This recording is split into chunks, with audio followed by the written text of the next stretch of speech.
Off and running, it's episode 33 of Pinnacle FC. Gareth Wheeler, Jake Osgathorpe with you. You're always tempted to say, here we go, but I just can't do it. That phrase, completely done and dusted for me. We won't go there, but what we will do over the course of the next 30 minutes is dig into all of our picks and plays for this weekend across European football's top leagues, and we have a champion to crown in the Carabao Cup this weekend on Sunday. This is officially the final weekend before the international break, Jake. Didn't you say last time around you were relishing the break? The international football? The Thomas Tuchel era coming into play in all of its glory? Yeah, I don't think it was that reason I was looking forward to it. Oh, I think it was more just a bit of a break. Just like all the pros who are earning multi-millions of pounds, we need a break as well. It's a relentless schedule. We've been working midweek weekend, just not really had a chance to take stock. So yeah, looking forward to just a bit of a break, just to put the feet up. I don't think I'm going to be doing too much international football coverage next week, thankfully. So it'll be just a little bit of rest, relaxing, maybe get a game of golf in, that kind of. The weather's nicer now over here, so it's still trying to rain in Manchester as always, but yeah. What about you? Are you covering the internationals? We are. Canada is playing in the Nations League final, but my rule's a little bit less than it has been, which is okay. I think it will be a good little stretch for us as things really get busy on this side of the Atlantic in the coming weeks as well. And by the way, Jake, you're the one that truly deserves the millions, not those other posh, lavish, privileged footballers out there. Who's willing to pay me millions, let me know. I'll hit them up. Okay, maybe it's someone listening and watching this podcast. We'll see. Let's start off this week in the Carabao Cup Final, and things are a little bit less straightforward, aren't they? With Liverpool crashing out of the Champions League. PSG gets them on penalties. A game with plenty of chances. Just the Dembele goal was all that was showed for all the work, and it went to pens, and Liverpool crashed out. Donnarumma, really good penalty stopper. And Darwin Núñez, just appropriate that he goes on and misses one, right? Just the way that I don't know if you want to call it snake bitten, or maybe you'll describe it as a lack of focus. I think it's a little bit of both in fairness. But Liverpool are out, making this competition maybe a little bit more important this weekend. They're playing against a Newcastle side. Clearly, they've been here in recent years. They lost to Manchester United in the final of this competition in recent vintage. And this is an important one for Eddie Howe and company. But coming out of that Liverpool loss wasn't just the game, but Trent Alexander-Arnold is out. Connor Bradley already not fit enough to go, so we'll see what Artie Slot does at right back. Konaté at center back, he's going to be a doubt as well. Perhaps Jake can bring you up on the latest as we're recording this podcast on Wednesday. Obviously, Joe Gomez out of the team as well. And an incredible amount of effort was put into that really the two games against PSG. And you just wonder what they have left in the tank. Liverpool's still a favorite. All of our markets are courtesy of Pinnacle. Bet smart, bet Pinnacle. You get back Liverpool minus 150. The draw at plus 325. Newcastle at plus 395. The handicap surprises me a little bit. It's on the Asian handicap at 3/4 of a goal, so 0.75 both ways, and the total is set at 2 3/4, 2.75 as well. I'm not sure if I'm convinced that I have a play for this game. I'm leaning Newcastle because of all those circumstances, especially on the handicap. You can get it 3/4 of a goal on a plus 0.75. You can get a plus number at plus 108 on Pinnacle as well. That's the play. That would be my significant lean. But Liverpool Cup Final, it's very difficult for me to discount everything I've seen before and just really base everything on what I've seen play over the last week. Where do you stand on this? Yeah, I immediately, when that game went to extra time, I was looking to back Newcastle in some way, shape, or form, because I think it is a Tuesday, Sunday turnaround. But I mean, the amount of minutes, and we've mentioned it on this podcast numerous times already, that Liverpool have looked tired at parts of this season, and I think it's definitely catching up to them. And obviously, 120 minutes plus penalties, plus the emotional heartbreak of going out, is going to take its toll. And it's just about whether they can dust themselves off. And whether you think that they can or not, I still think that plus 0.75 about Newcastle, a plus number as well, is well worth taking, because we only lose half our money if they lose by a goal. And I can't see this being a complete blowout. The game at Anfield a couple of weeks ago was, Newcastle were missing a couple of key players. Liverpool were very 2-0. good. 2-0 final. It was on February 26th, by the way. Yeah. And, since then, Newcastle are a bit weaker with the fact that Gordon's going to be suspended. But I don't know. I think that they've got a little bit of extra strength in midfield now with Joe Linton back in. He probably will play on the left-hand side, and I think that could be causing real problems, Liverpool, if you have a Guimaraes, Tonali, Longstaff in midfield, very physical, very mobile, will definitely have the legs to compete with Liverpool. And maybe as the game goes on, they could overrun them with the likes of Willett coming off the bench as well. And then Joe Linton playing off the left, I think could be really dangerous. Obviously, the big thing from that last game was Isak didn't play either.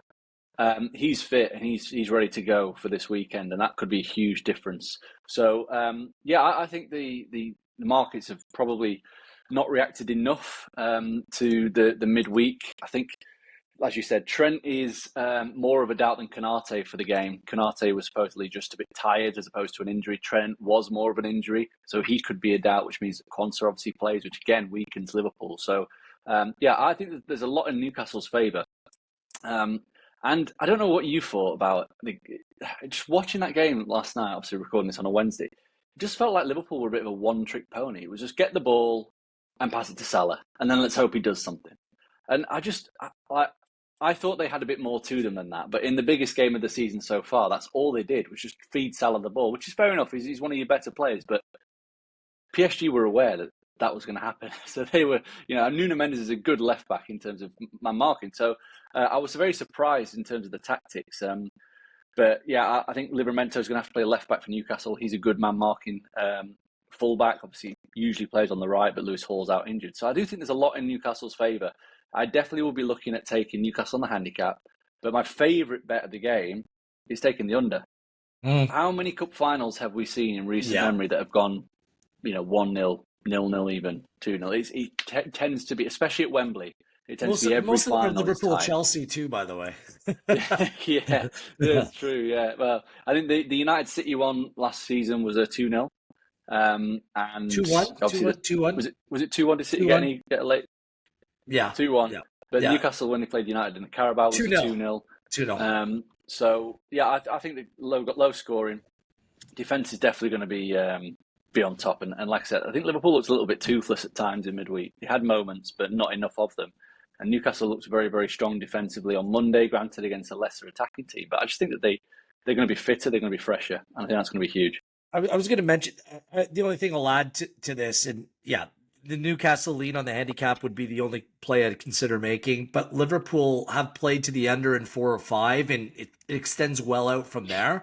It seems like when they score that first goal, they just stay really well structured and rely upon Salah creating on the counter. Like Diaz, Jota, Nunez, Gakpo's been in and out in terms of his fitness, but they haven't been as sharp. They've been really riding Salah here over this recent stretch. And I just think that if they score the first goal, Liverpool, a second, potentially a third can come. That's why I'm staying away from the total. But the longer that this remains tight, or if Newcastle scores first, I think it trends to the under. Absolutely. 2 3/4. So I see it. Just a final point on it. If you remember the last time Newcastle were in the final against Man United, United were 2-0 up after about 25 minutes. They came out of the blocks really quick, and Newcastle were shell-shocked. And I think that Newcastle, that was the first time they've been in a final for years. Obviously, Eddie Howe doesn't get too many finals either. And I think that will be a good almost preparation protocol for this, just to make sure that they are nice and tight and they don't let that happen again, because they started very slow on that occasion. And I think that the first half total under 1.25 is definitely worth a look as well. I think Newcastle will try and keep it very tight, and Liverpool could be a bit jaded, maybe find the rhythm in the second half when Slot introduces the likes of Gakpo or maybe even Nunez. I know he can't hit a barn door, but he brings energy at least. So that's definitely the way I play it. And I think that this, whatever happens, Liverpool are going to win the title. It's going to be a great season, but it would be almost, I don't know, 2 trophies they could have would be, a very, very good season for Slot. But it would, based upon the way that things played out over the first 4 months, it feels like a little bit of a disappointment. Like I Exactly. agree. I mean, it's been a really good season under Slot, but you kind of expected them to do a little bit more, especially in the Champions League. All right, so those are our thoughts on the Carabao Cup final. Let's head to the weekend that is in the Premier League. 10 games to go, by the way, in the Premier League calendar. And we'll deal with the big game of the weekend, and then we'll kind of move on from there. I guess it's the race for second place or the race for Champions League spots is Arsenal and Chelsea this weekend. Arsenal in second. Look, they're 15 points back in Liverpool. They are done. They are dusted. Chelsea are on 49 points in fourth, 2 points ahead of Man City and 2 points behind Nottingham Forest after that big Forest when we told you on this podcast, a pro Forest play made a whole lot of sense last weekend. And I hope that you rode with that as well. Again, it's another game that I don't think I have a play for. Arsenal are favorite, again, 3/4 of a goal on the handicap, on the Asian handicap, and the total set at 3.5. Martinelli came back into the Arsenal side against United off the bench last weekend. They could only score once. It really didn't look like they'd score anymore against a miserable Manchester United side. And we're recording this before they play PSV, and really a nothing burger. They're 7-1 up on aggregate heading into the midweek fixture. Chelsea's playing Copenhagen on Thursday as well. No bet for me, but potentially you have some wisdom that you'd like to share, Jake. Yeah, I mean, anybody who watched Arsenal last week at Old Trafford, I mean, you've got to back the under, haven't you? I mean, minus 104 for the unders. And anybody who's been watching Chelsea recently as well. Arsenal, obviously, there's a lot made about their attacking injuries. They're basically missing the best four attackers. Chelsea have a ton of injuries, ton of important injuries in their team. Exactly. And yeah, Arsenal, they're just not creating the chances that they have been or they did last season. They've not scored any amount of goals, which is understandable. And they've actually gone under in 5 of the last 6. The only one that went over was that game in PSV, which was mainly down to goalkeeping error after goalkeeping error. So, yeah, I like the under here. I think the interesting thing to keep an eye on with Chelsea moving forward towards the end of the season is that they seem to have shifted their style from kind of semi-Maresca ball to full-on Maresca ball, and they've become extremely boring. Like to the point where they went to Copenhagen last week with a fairly strong team and had 5 shots in Copenhagen. Against Leicester, they created just 1 big chance, that takes some doing because Leicester are the worst defensive team, or one of that we've seen. So I think that moving forward, just keeping an eye on Chelsea's goal lines, because I don't think we'll see many of their games go over because they are taking much more of a controlled approach, slow possession, basically trying to limit opposition counterattacks and just recycle the ball and try and create openings. It's very, very hard to watch. So I definitely think that if you are planning on watching this game and looking forward to it, don't be expecting too much because you've got 2 teams that are Arsenal, very good defence. Chelsea are playing in a much more controlled defensive manner. And neither team, as you said, they're both missing key players in attacking areas. So unders at minus 104.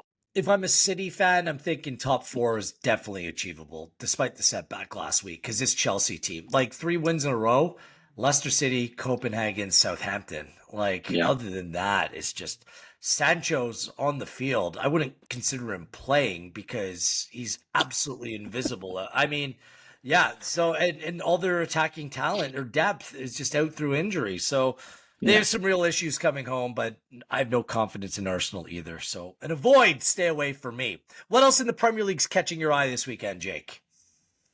Well, I think that we have to get on board with Nottingham Forest to win at Ipswich. I think that can I just cut you off here because it's one of 2 games in the Premier League. I feel like the bait is being put out there and begging you to take it. This is one of those games, an away side on plus money, and you're like, what's the deal? So explain this to me, because Forest is paying plus 106 to win at 18th place Ipswich Town. Nottingham Forest is 3rd in the Premier League. This is a play for me, but I'm wondering what I'm missing here. Perhaps you can explain if there is anything to miss. No, I don't think we're missing anything. I think the market's missing the fact that Nottingham Forest are just flat track bullies when they play against the worst teams in the league. Their recent setback, their poor run of form, if you like, came against Fulham, Newcastle, Bournemouth. I think that they obviously had a 0-0 with Arsenal, but the defeats have come away from home against good teams, top half teams. And actually, if you look at their record against top half teams away from home, they've only won once in 8, lost 5 of those. But away from home against the bottom half teams, they've won all 6 that they've played. And in general, against top half teams, Forest are home and away, won 4, drawn 5, lost 7, pretty patchy. Against bottom half teams, won 11, drawn 1. So they're actually unbeaten when playing against bottom half teams this season. And I think that the market just not come round to that. I think the way in which they played against the worst teams in the league has been very, very good. It's been a lot more proactive than what they've shown against the better teams, which is completely understandable. I mean, they went to Southampton, did a real number on them, racked up a load of chances. And I think they'll do that again to Ipswich, because Ipswich are just, they're, having had a little bit of hope, it's gone now. Like, they are really, really showing themselves to be a poor team. They're going down with a whimper. They've lost 7 of the last 9, 1 win at home all season, 9 defeats in 14. And they've been really, really comfortably beaten by better teams at home as well. Liverpool 2-0, 6-0 by City, 4-0 by Newcastle, 2-0 by Brighton. So I wouldn't put anybody off taking a look at maybe Forest covering a handicap as well. -1 at +202, or even the win to 0, because Forest defence is very, very strong. Ipswich really struggling to score goals. Ipswich down. The only thing I'll add, 1-4-9 away from home. 7 points. 10 scored, 30 conceded. They're only winning their last 10 games came against Coventry. So they're only 6 point back of Wolves, but I mean, they're done. That segues into Wolves play Southampton away. You can back Wolves the away side of this one at +112 against an historically bad Southampton side, especially at home. Southampton have an expected goals against at home this season of 42.82. That is in 13 home games. Historically bad. I know that Cunha is still out through suspension, but how don't you back Wolves here? And beyond that, I gave you that expected goals against, and every Southampton game is like a circus. It's just goals everywhere. The total set at 2.5. I backed the over at -113. That makes a lot of sense for me as well. Your thoughts, Jake? Yeah, I definitely would be taking the overs as opposed to the Wolves win. Not because I don't think Wolves are going to win. I think they're obviously the most likely winner, but I just think there's so much more security there. Taking the overs, it's a game that Wolves will have had circled in the calendar probably ever since Vitor Pereira took charge of the club, of just being must win almost. And I think if they win this game, they're probably staying up, because like I said, if things go as I expect with Ipswich losing to Forest, then all of a sudden you're 9 points clear. Yeah. And there's only 9 games to go, and Ipswich have won 3 games all season. So, I definitely will be looking at the overs. And Southampton are just so bad defensively. 68 goals conceded in 28. As you mentioned, the expected goal figures at home are absolutely remarkable. They did you a solid last week though with the old handicap at Anfield. So don't be too harsh on your boys. No, I'm not backing them twice in a row. It was about the context. The spot was a good one. For Southampton last weekend. This one back home where they've been dreadful. Maybe it's a decent spot because Cunha's not playing. I don't want to spend too much time on this game, but it was worthwhile. It kind of that in the Forest against bad home sides at a plus number. I mean, I'm going to take both on the weekend for sure. The first one might be one of my best bets, but not the Wolves one. But the total's fine to play as well. I don't have much more. I don't have much more in the Prem. Go ahead. We've talked about 2 of the bottom 3. Do you like United at -114 against Leicester? I don't like United against anyone, to be honest. And this is what the 4th or 5th time they played Leicester City this season. I think it's the 4th time. I mean, and United, their entire season is predicated on Thursday against Sociedad at home, and they have some players back training, but it doesn't sound like any of those players will be fit. Yoro's out as well. Maguire maybe on the weekend. He's still not training. Ugarte's back in the team. Mason Mount, found him on a milk carton. I'm not playing Manchester United for the foreseeable. I just can't do it. Even against Leicester. Even against Leicester, especially. I mean, for those that do want to get involved, Leicester have lost. I get it. 12 of the last 13 league games, their only win came against Tottenham. They've failed to score in all of the last 5 league games. Failed to score in 6 home league games. And like you said, United have got the big Thursday night game, but it's an international break after that. So Amorim will probably want to go into that with a win against a really bad team. Minus 114. I'm not going to make it an official play, but I looked at I had to double check the price because I thought that looked wrong. Any team going off at minus 114 or near enough that number, minus 120 at Leicester, has to be worth a second glance, no matter who they are, because Leicester are that bad. We have to move on, but I was considering the total. It's only 2.25 for Everton, West Ham. I'll see heading into the weekend whether I want to make that play. And I'm tempted to play Brentford team total. It's over 1.5 at plus 164. It's a game that I'm most excited to watch on the weekend because they're two really good teams, Bournemouth and Brentford. And Bournemouth have only given up 10 goals at home on the season, but their expected goals against is north of 17. And, different, it's about styles of play here. It was a 3-2 earlier this season with an over 4 combined expected goals in that game as well. So I expect goals in that fixture. So the best value I could find is potentially Brentford over 1.5 on the team total at plus 164. That's it. Fair. Yeah, I think I'd be slightly wary that Zabani's back from his suspension this weekend. So they're back to a bit of a full complement at the back. I'm still not confident enough to make a pro Bournemouth play because Brentford do have the capabilities. But yeah, that's all I have as well for the Premier League. It's a pretty tough looking slate. Fulham at plus 101 against Tottenham looks extremely short, given Fulham don't win too many football matches. And yeah, other than that, there's more fun to be had in Europe, isn't there? Well, let's go there and let's go to Spain because fixtures this weekend that can go a long way to deciding the title race. Because Real Madrid's on 57 points, Barcelona is on 57 points, and Atlético Madrid are on 56. We'll start off with Real Madrid, okay? Because Atleti plays Barca. But let's start off. It's Villarreal and Real Madrid. Why this is significant is Real Madrid play Atleti Wednesday in the Champions League, and this is a turnaround to a Saturday fixture away at Villarreal. So the spread is half a goal in this game. I just wonder if you have a play for this one. Like the best I can come up with is both teams to score an over 2.5. You're giving up some juice, but it's at minus 133.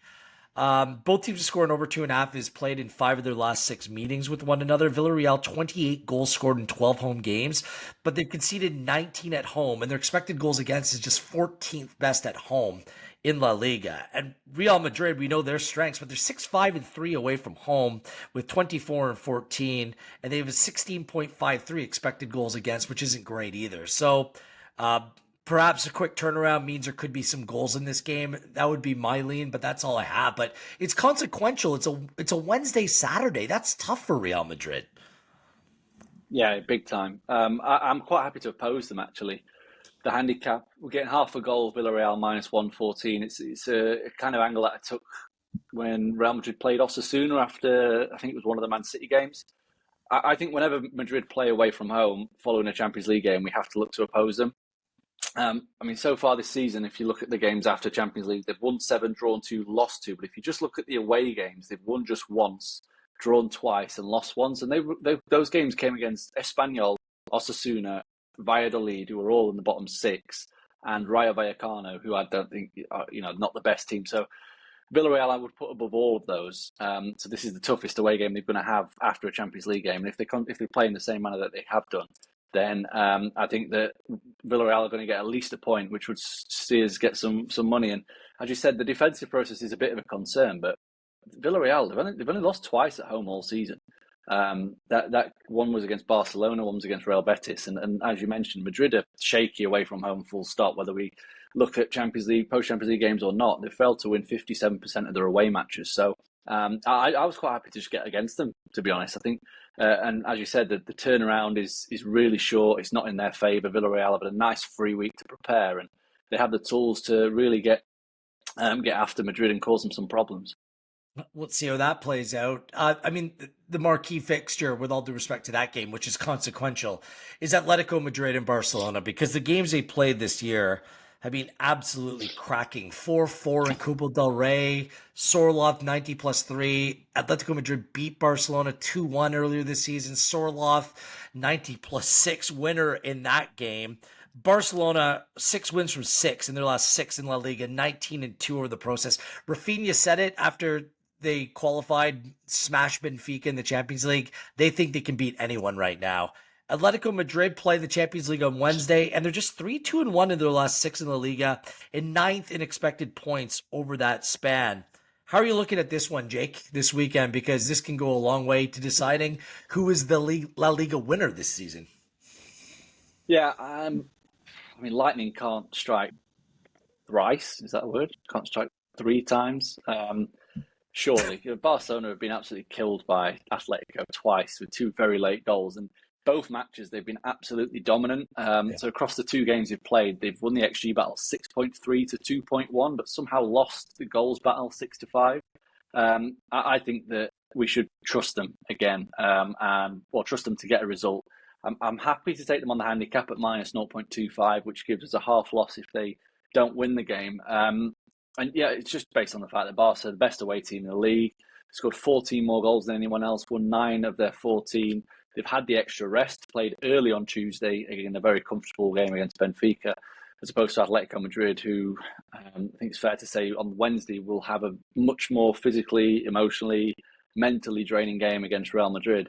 And as I said, Barca have had no problems whatsoever creating chances against Atletico this season. The problem has been that they've just been sucker punched a few times. And I think third time is probably going to be the charm where they figure it out and they manage to stop Atletico Madrid and really stamp their authority on this La Liga title race, because they do have a game in hand over both Real and Atletico Madrid. So if they do beat Atletico, it's all of a sudden 4 points gap to Simeone's team with a game in hand, and it kind of knocks out one of your rivals with just 10 games to go. So I'm fairly confident Barca get the job done, and like you said, I mean, there's no team in Europe playing better right now. No. That's why I like Barcelona in their team total 1.5 at minus 108. Let's hope the goals in this fixture continue. They can score against anyone for fun right now. And by the way, when they lost 2-1, Lamine Yamal did not play that game. So, and he's virtually unplayable right now. Him and Rafinha have been absolutely fantastic. That's all for me in La Liga. I wouldn't talk anyone out of betting Betis, but they play Conference League on Thursday. They play at Ligan. They never won there before, so tread lightly if you're going to go in that direction. Serie A time, the marquee fixture. Our boys, Atalanta, taking on Inter. Inter with the 1 point lead atop the Serie A table over Napoli.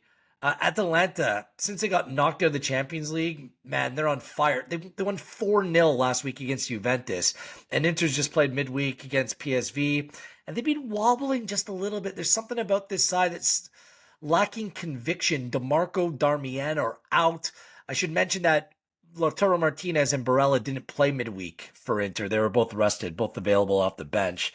I think that a pro Atalanta play makes sense here, whether it's on the 0 handicap at minus 113, over 2.5 certainly at minus 111. If you want a little bit more, both teams to score an over 2.5 is available at plus 121. And the team totals both away, both set at 1.5, plus 138 if you want to back Atalanta, and plus 149 if you want to back Inter. They've been conceding cheap goals. They look more accomplished, Inter, for some reason, in attack rather than they do offensively or defensively, which kind of goes against the script. What do you make of this fixture? Yeah, it should be a cracker. I'm taking the goal line. I think it's a bit too low. Atalanta are involved, obviously. 2.5, minus 111.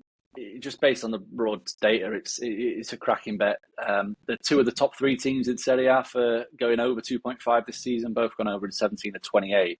They're the top 2 teams for goals per game as well, so both averaging 3.2. Atlanta home matches, 3.5 goals per game. Inter's away, 3 goals per game. But I think the most decisive factor for me is just the importance of the game, because yes, it is a title race, but the fact that Serie A is decided on head-to-head record means that I personally don't think Atalanta can afford to not win this game, because a draw would mean they're still 3 points behind Inter with a far inferior head-to-head record. So the reverse game was 4-0 to Inter. So even if they did win this game 2-0, they're still going to be behind on the head-to-head record, but they're at least level on points, and you're not asking for too many more slip-ups. So I think the fact that Atalanta probably know they need to win this game should mean it is opened up a little bit. And as you said, they've been on a bit of a tear at the moment, scoring a lot of goals, creating a lot of chances. and Inter do look a little bit vulnerable. So I just think minus 111 for 2.5 is extremely generous. I thought the line should be maybe 2.75, quarter of a goal. So yeah, I'm happy to do that and just cheer on a high scoring game. I think they're kind of banking on that Inter want to play a slower, more controlled game in this one, potentially. That's what the markets are suggesting. I don't agree. Atalanta are flying. I'd back them outright in this game as well. It's not going to be an official play, but 15 goals scored, 1 conceded in their last 6. They're the informed side in Serie A. Anything else? I'd actually make a play on Napoli this weekend. Venezia at Napoli to win to nil at plus 137. It's the second place team against the 19th place team.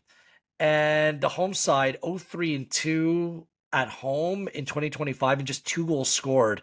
And their 3.73 XG is only better than Monza.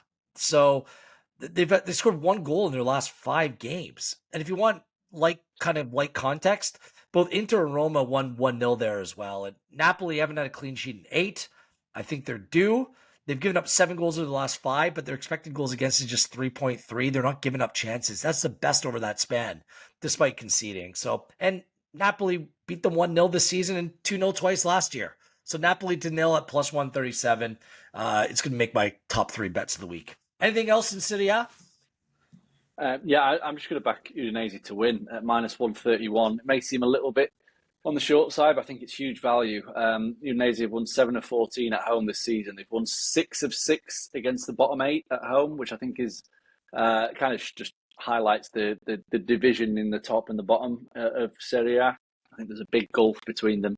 Obviously, not just in points, but I think in quality as well. And Verona, they've lost 9 of 14 away games this season. They've lost 6 of 7 against top half teams when playing away from home. And Udinese, they're picked up a little bit. They had a little wobble. They're now unbeaten in 5. They picked up 2 good draws against Napoli and Lazio in that time, and 1 against bottom half teams, Empoli, Lecce, and Parma. So I think they'll get the job done. And minus 131 looks very generous. I'd also back AC Milan against Como. Minus 126 is fine. Both teams to score, and Milan win at plus 261. Both these sides play to both teams to score. AC Milan are 3-0-3 over the last 6, but they're the 3rd best expected point total over that span. Como has come away with some results, but they regularly lose the XG battle in these games and are only 2-4-8 away from home. And the only time that they didn't score, I should mention, in their last 10 was when they had a player sent off in the first half against Bologna. Milan won the first meeting between these two sides 2-1 as well. Just one play for me in the Bundesliga. I'm not sure if anything catches your eye there. Yeah, just one play as well. I think it could be the same play. Mainz to beat Freiburg. Yeah, that's it. That's my team. And I said on last week's podcast, no team has been more profitable for me over European football this year than Mainz. They're continually underrated. I didn't make a play last weekend against Borussia Mönchengladbach, and they won 3-1. They won running away with it. Burkhardt's playing fantastic, 14 goals. Amiri's being great. And they're just before you share your reason behind that play, like this isn't a fluke. 4 wins from 4 in their last 4. They're 4-1-1 over their last 6, 5-1-2 over their last 8, 6-1-3 over their last 10. That's like top 3 in every little phase here over the last 10 game stretch. So, and their data is good. Freiburg's data has been very good as well. They haven't conceded a goal in their last 6 games, but the recent stretch of games, it requires some context. They played Bochum, Heidenheim, St. Pauli. Those are 3 of the bottom 4 teams in the Bundesliga. They beat Bremen, who's the bottom half of the team in the table. Then they drew Augsburg and Leipzig. And Leipzig's the only side in the top half. And both those games were 0-0. So I think that this is time at Mainz at plus 102 to continue to back them. I don't see any reason why not, Jake. That's my only play in the Bundesliga this weekend. Yeah, same for me. It's the only play. They are 3rd in the table now as well, so they've really got Champions League football within their hands if they carry on the way in which they're going. They're home. They've been sensational at home. Won 6, drawn 1 of the last 7 home league games. I think Freiburg, their data is good, but mainly at home. They do struggle away from home. I know they've unbeaten in the last 3 away games. They've played poor teams, as you mentioned, and prior to going unbeaten in 3 away games, they lost 5 of the 7 before that, and I think you would. I mean, I'll read them out, but all 5 were against teams in the top half, and they were absolutely destroyed in all of them. So they lost 4-0 to Stuttgart, 4-1 to Frankfurt, 5-1 to Leverkusen, 4-0 to Dortmund, 3-1 to Leipzig. So I don't see a reason why we should, not get Mainz involved. I mean, plus money as well for a red-hot home team, just a red-hot team in general against a team that don't travel too well when they play the better side. So yeah, cracking bet. It's probably going to be one of my top 3. Brilliant. Okay, continue to share your top 3. Where's it making in terms of on the podium for you? Gold, silver, or bronze? That one's going to be silver. I'm going to take my favourite bet, which is it's going to be Forest to beat Ipswich at plus 106. Then it's going to be Mainz, and the final on number 3 is going to be Barcelona on the handicap against Atletico plus minus a quarter. Okay, very similar games I'm backing this weekend as well. Barcelona team total 1.5 at minus 108. Forest plus 106 to win at Ipswich Town, and Napoli to win to 0 at plus 137. So that's it for this week. We're off, I guess, for the next 10 days or so, and we'll be back with another podcast right here on Pinnacle FC. Enjoy the international break, Jake, and to you, the listeners and viewers out there, and we'll catch up in a few weeks' time. Remember to bet smart, bet Pinnacle. He's Jake, I'm Wheels, and this has been episode 33 of Pinnacle FC.